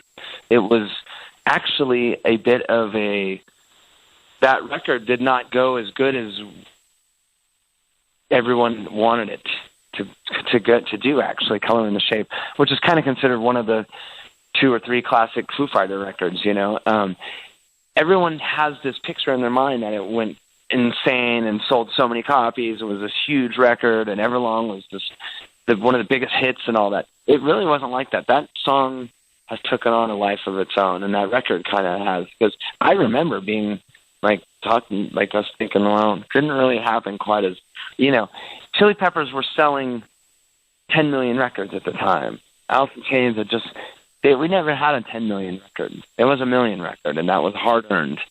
And so no, we did not think that. And every time we went to make a record, until we probably got to,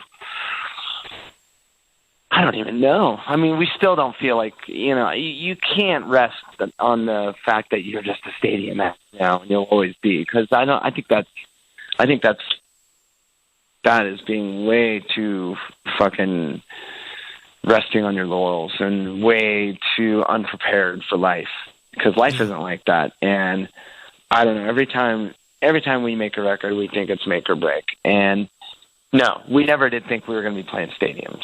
No, never. I mean, we knew when we started touring with the Chili Peppers that we could become a good live band. It wasn't until that tour that we really got our shit together. And well, listen, man, I've taken enough of your time, and I appreciate you giving me so much time and waiting through these breaks. I'm up against another one, but I got to tell you, I'm gonna hit up Brent Woods, and I'm gonna have him pass you my number so you can get in touch with me anytime you want to come on, anytime you want to hang out. We're gonna do the show from LA again at some point. Come and sit in on the whole show. I just scratched the surface of the rock geek talk you and I could get into, and I really appreciate you taking so much time. I feel like I ramble like crazy, don't I, Eddie? I'm sorry. But so do I. So that's why we're lethal together. Taylor's record. I love talking to you, man. That was fun, man. Anytime, man. Taylor's record is KOTA is the name of it. Taylor Hawkins. It's his debut solo record. 6 songs. He does pretty much everything on it. There's some cool stuff on it. There's a little something for everybody. Go to TaylorHawkins.com for more information. You can find out the different ways you can get the record and keep up with everything Taylor has going on.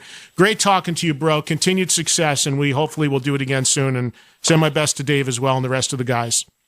Indeed, I will. All right, Eddie, have a great rest of the day, buddy. You too. Take care.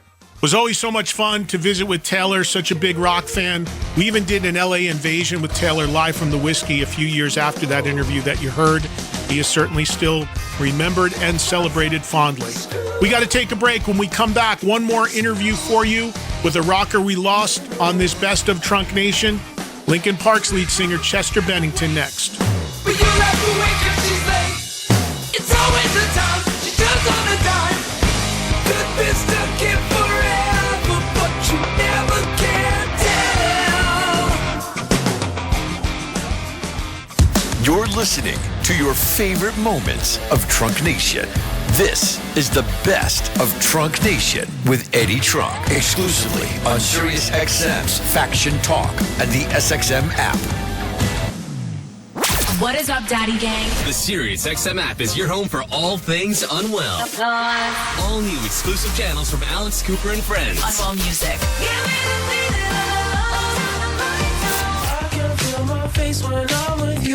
The latest episodes of your favorite podcasts. Amy Schumer, Monica Lewinsky, Nicole Richie and Paris Hilton, Winnie Harlow, welcome. Hello, Daddy. And more live, unfiltered conversation. For the girls. We're gonna believe this. Who was it? What?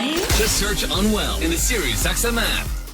Honey, I had the worst dream last night. You were in a car crash, and the kids and I were on our own. We had to move out of the house because I couldn't afford it anymore. Oh, it's awful, hon. You know, my brother was saying he got life insurance from Ethos. I know it's been on our list, but isn't getting life insurance a huge pain? Oh, it's so much paperwork, and you have to go see the doctor. I wouldn't even know where to start. With Ethos, Dave said it only took 10 minutes, and he got $2 million in coverage for around $2 a day. Plus, it's all online. No medical exam. He just answered a few health questions right from his house. He was able to choose an amount that worked for his needs, and Ethos made the whole thing so easy and clear. 10 minutes with no medical exam? Ethos, here we come. Here's to sleeping better at night. Help protect your loved ones today with Ethos. Life insurance made easy. Visit getethos.com/save to apply today. That's getethos.com/save. Sample rate is a 10-year term life policy for 35-year-old healthy, non-smoking male. Billed monthly. The investment market may be uncertain, but it presents a significant opportunity for savvy investors. Investing in scarce developable land in Montana has already proven to be highly lucrative, with property prices in several markets increasing by an average of 40% in each of the last 3 years due to Montana's famous no-growth stance. Teton Land Development, with a successful track record of creating new communities in the Rocky Mountains for 20 years, is currently seeking investors for our latest project at Montana's Flathead Lake, the largest U.S. lake west of the Mississippi with over 180 miles of shoreline. This location is a paradise for water sports enthusiasts and those seeking a beautiful lakeside lifestyle. To learn more about our projects, request an offering memorandum by calling 1-800-766-7036 or visit www.live406.com. That's 1-800-766-7036 or www.live406.com. This is not an offer to buy or sell securities. The opportunity is available to qualified investors who request a private offering memorandum detailing the project, risks, and expenses. During these uncertain times, have you considered owning tangible assets that preserve wealth and shield against inflation? Meet Global Coin, a trusted leader in precious metals and rare collectible coins. This week only, Global Coin is offering the iconic 2025 1-ounce Gold Eagle, America's official gold bullion coin, graded in flawless MS-70 condition for just $2,999. This unbeatable dealer price includes free shipping and sales tax. As a special bonus, the first 100 Gold Eagle buyers will also receive a 2025 1-ounce MS-70 Silver Eagle absolutely free. That's two of the world's most sought-after coins for an exceptional value and a wise investment. Act now. This exclusive offer is available only while supplies last. Visit globalcoinoffer.com or call 888-782-4406 to secure your Gold Eagle and bonus Silver Eagle today. That's 888-782-4406.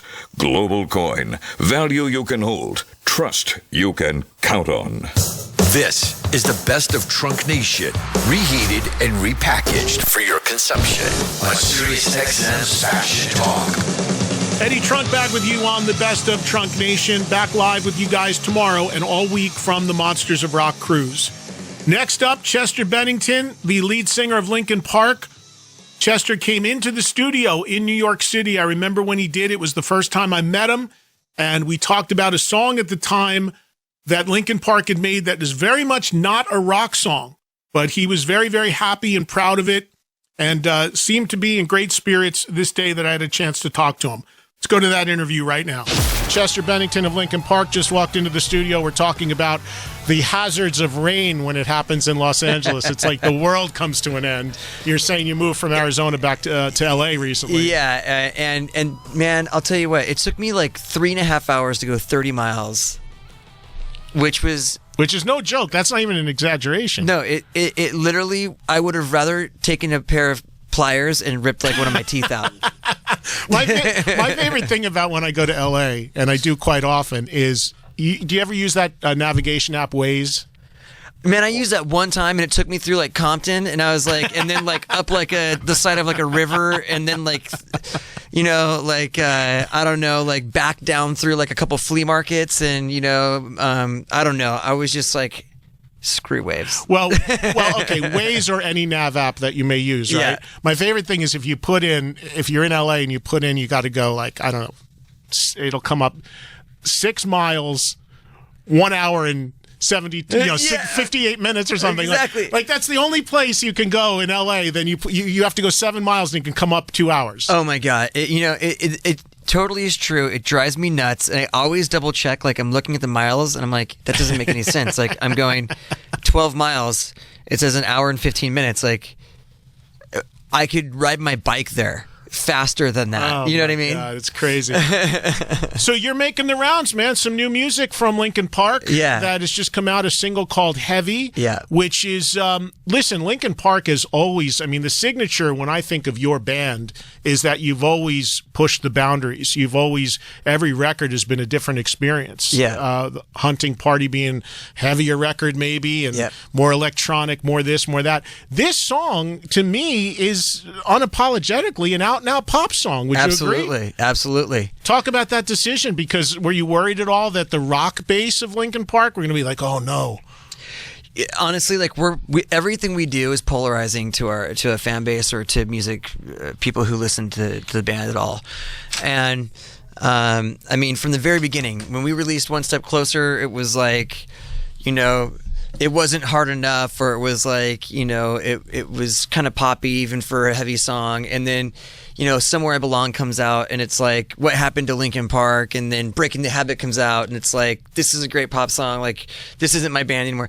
It's always the case with us. So, you know, I like to look at our musical experience as a journey, not a destination. And I feel like it's something that, you know, we like to visit, you know, Hard Rock Island, and then we like to visit Pop Island, and then we like to go to, you know, Hip Hop Island, and then Electronica, you know, like we and sometimes, you know, when we make our photo album of all of it, we'll put all of them together in the same page. Right. You know what I mean? And like that's kind of how we look at it. And you with this record, it was like, look, if we make a couple pop songs and then like go try to put them with some hard rock songs, like I don't understand why we want to make hard rock songs just for that. Like we literally were honestly only working off of conversations. So is this whole record life in this lane of what we're hearing on Heavy for the most part? I would say that this is probably the poppiest song on the record. Okay. But yeah, it's catchy as hell. It's a great song, and I mean the way we started writing was just based on conversations about our lives and what was going on with us as people and as friends. And why did you feel now was a good time, like to open up like that to that level? Like, I mean, because I know, and I've read other interviews you've done about this record already, where you said this is kind of the most open and revealing and personal you've ever written. Yeah. Why now? Why did you feel comfortable doing that now? Well, I felt like, the more, I think one, we're super comfortable with who we are as people. And we're willing to take risks, and we're willing to do whatever we feel like doing because we feel confident and competent to be able to do it in a way that we feel is good. And I think that, for us, like we didn't set out to write in a specific style. What we set out to do is write honestly about ourselves and our lives and our experience. And I think the only parameter we really set on ourselves creatively was let's work on the vocals and, meaning the lyrics and melodies first. Mm-hmm. And so, we'd talk about we'd have these conversations about our lives. It would spark a chord progression from Mike or Brad. And all of a sudden, like, next thing you know, we're singing a line, and then like we're expanding on that. And by the end of the day, we had the songs written. And then we build a track to support those vocals. And a lot of these vocals this was what, these were the kinds of songs that we were writing, like these really emotional, beautiful melody, hooky songs. And so we built the tracks that way. It wasn't like we got drawn, like in the past, like I'm always drawn towards whatever's sparking my interest or hits me emotionally first. And I'm sure that you can relate to this, but like when I hear like a heavy riff that's badass, like I'm just like, yeah. Like of course, I want to do that because I like kicking, I want to break things, So what did you hear that inspired this? Did you hear music today that inspired you to go into this direction? No, it wasn't like a directional thing. It was like, even with like a lot of the songs from The Hunting Party or any of the records, like there's piano parts on there, right? Right. Well, those were like added like after we had already kind of like written the heavy riffs for the song, right, to kind of give it a dynamic. In this case, it was like we were talking, and as we'd be talking, like Mike would start playing like a chord progression on the keyboard or on the piano, or Brad would play the guitar, and the melodies would come and the lyrics would come, and then we literally just wrote the whole song based on like, can we sing this a cappella with a piano and a guitar? Mm-hmm. And then we built the tracks that way. And we just never were compelled to like start shredding. It just was like, let's build these tracks so that the vocals and the melodies and the lyrics are really on top, and like that's the song. And you talked a lot about vocals, which of course you're the primary singer. With Mike sings as well, some stuff. But you have a guest vocalist on this track, Heavy. Her name, is it pronounced Kiara? Kiara. Kiara. How did she come into the picture? Well, when we were writing the song, we wrote it with Julia Michaels and a gentleman named Justin, and they kind of write as a team. And Julia has a really cool, like super emotional voice, and like when we were writing it, like we were kind of just like, bouncing off of each other as we were going through the process. And it dawned on us like it'd be cool if we had a female feature on this song. And we actually originally asked her to do it, but she felt more comfortable being in the background, like writing.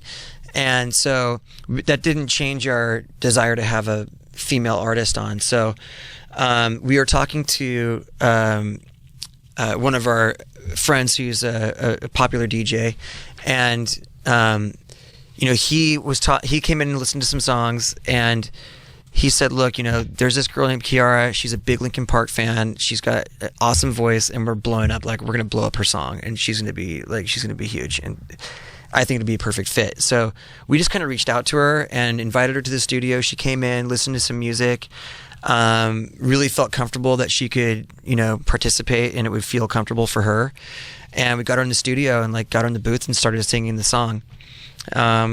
And honestly, I think it took it to a whole other level, because it's not just me singing about my own feelings. It's me singing about my feelings, her singing about her feelings.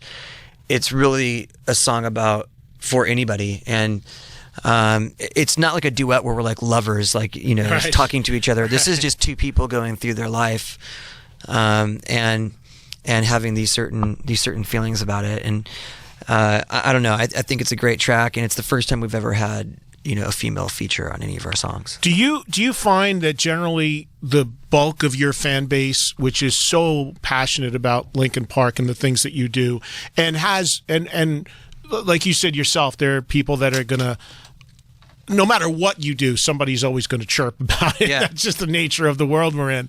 But the bulk of the Linkin Park fan base, do they appreciate and enjoy the ride that you take them on with every record and all the different directions you go in, do you think? I think they do. I mean, we've always kind of thrown curveballs at them, whether it was, going really raw with Minutes to Midnight, and we wrote a lot of really pop alternative songs for that record, whether it was, doing a mashup with Collision Course with Jay-Z, even with Reanimation. I mean, we had tons of hip-hop artists on Reanimation. So, for us, the pop element's always been there for us. And I think that a lot of our fans have gotten used to the fact that they're just kind of, they know what they think they can expect from us. Right. But in reality, they're not super surprised anymore, when we just come out of left field and I mean, this isn't even in the same stadium. You know what I mean? Right, so right. This is one of my friends that I was playing some of their songs for goes, it sounds like Linkin Park, but it's not what I expected. If I expected Linkin Park to be, he had his hand right in front of his face, right here, he pointed out at a star, in space. He's like, that's where this is, and I appreciated that. He's like, but I like it, and the songs are good, and so that's exciting to me, because I like trying new things, and literally being in Linkin Park's like being in a new band every time we make a record. Yeah, and what has been the early reaction from your fans so far that have heard Heavy, and what is, I mean, your airplay base for music is predominantly at more modern leaning rock radio. Yeah. So have they embraced this? Are they playing this song? Will they play it? What's been the feedback so far? So far the feedback's been extremely positive. I mean, radio's playing it everywhere. We've been picked up on. So we're not going to get a remix with blazing guitars over the top of it for rock radio? No. Because that's the other move. I'm not sure where this would fit on on active rock stations, obviously. Yeah. But your label guy's shaking his head. No. Yeah, it ain't gonna happen. But which you're is cool fine. with that. I'm totally fine with that. And that's a really ballsy move for you guys, because Linkin Park is such a big band that if you would have delivered even just an average song, but it had that sound to it, you're going to get added to every station the first week. But you're willing to do what's in your heart. I appreciate that. Yeah. I mean, dude, I think that creativity is far too big to be placed in a box, especially for us. I've said from the very beginning of our career that we could play on any stage with any band or any artist and it would make sense. We can go play a tour with Metallica and it would feel natural. We could go on tour with Jay-Z and it would feel natural. I don't think you can go from one side to the other very, very easily if you were just strictly a rock band. Right. And or strictly a pop band. And so, I feel like our whole goal in our career has been to break the boundaries of genre and kind of or at least kind of gray them and confuse them a little bit. And I think that is something that you can really see, that influence you can really see in a lot of artists these days. Is it pop? Is it alternative? What is it? And for us, we really, we've been added to pop, we've been added to rhythm, we've been added to Hot AC, we've been added to alternative, a couple rock stations. So it's it's insane. It's crazy. I don't know. Nothing like this has ever happened for us before, where it's just all the platforms have embraced the song. Yeah. And it's just bonkers. Yeah. Well, now give us unfortunately, we have very limited time with you because I know you're making the rounds. But the full album comes out when, in May? May 19th. May 19th. And do you have touring plans yet announced, or do you? Yeah, you can go to LinkinPark.com and see the latest updates on tours that have been confirmed. So we've got a bunch of festival dates coming up in Europe and also in South America. And there's a lot more dates to be announced. We'll be touring pretty heavily through all this year and through next year. Speaking of festival dates, I don't even know if you know this, but I host Rocklahoma every year. And a few years ago, you guys were scheduled to play as like the Saturday night headline.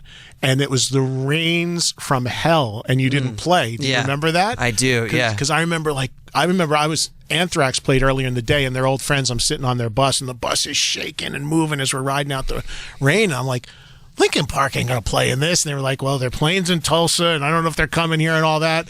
We sat on the tarmac for like 5 hours. Yeah. It was...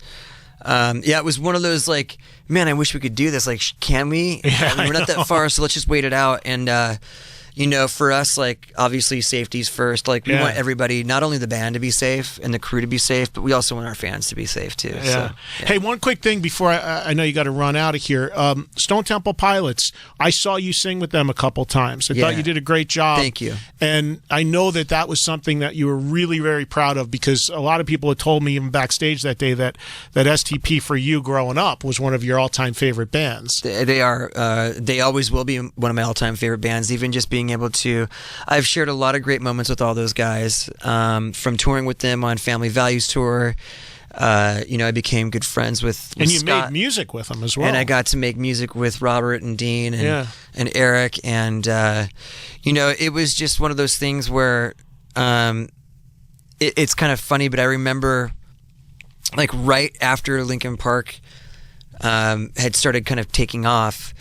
Like Scott got in some trouble, and it wasn't, there was like an unsure future, and I was like, man, they should have called me like 4 years ago. I'd have totally like done this. But and you knew Scott, right? I did know Scott. Yeah, we were friends. Yeah, and there was never anything weird between the two of us. It was just kind of, he didn't understand why I want to do it, but there wasn't like any like negative feelings towards each other. Right. I just wanted to jump on the chance of going out and playing these songs, and record some music with these guys, and go out and give fans of the band, an opportunity to see these songs played like badass, And your reason for moving away from it is just that trying to do both bands would be too much? I would love to do both, and that wasn't really the issue. The issue was more with my family. Like, I would go out and do stuff with Linkin Park. I'd come home and go in the studio with STP. I'd come home,